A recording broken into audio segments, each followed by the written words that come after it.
Hello! So today is a very strange day. We've had snow so far, rain, and the sun is out. We're making a Swedish pea soup. So I've already made the stock, and so that's just resting to the sides. I'm now frying some onion with garlic, cumin and curry powder. Now there's no specific measurements to this, so it says a sprinkle of each. I've just added in about a teaspoon of each, but you can adjust that to the taste, to your own taste. So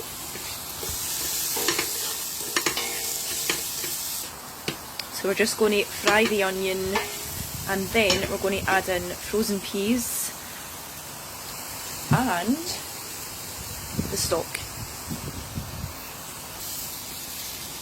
So now we're adding in the frozen peas.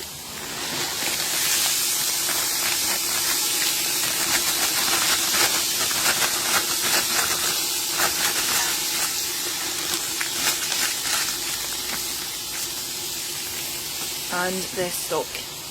This is vegetable stock.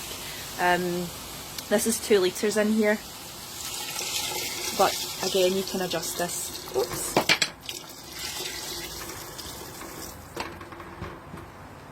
To however many people you're cooking for, or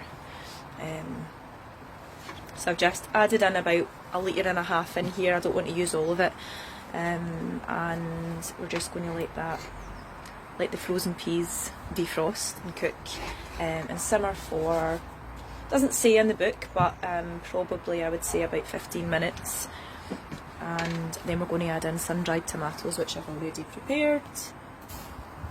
And there you have it, pea soup.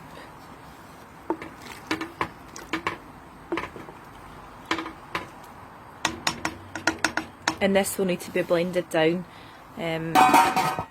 Obviously we don't have electricity here, so we are going to take it home and blend it. You could eat it like that if you wanted to, but it would just be vegetables and water. So try it and see how you get on. You can maybe add other spices and other flavours in if you like. We can leave out the sun-dried tomatoes if you don't like tomatoes, and enjoy!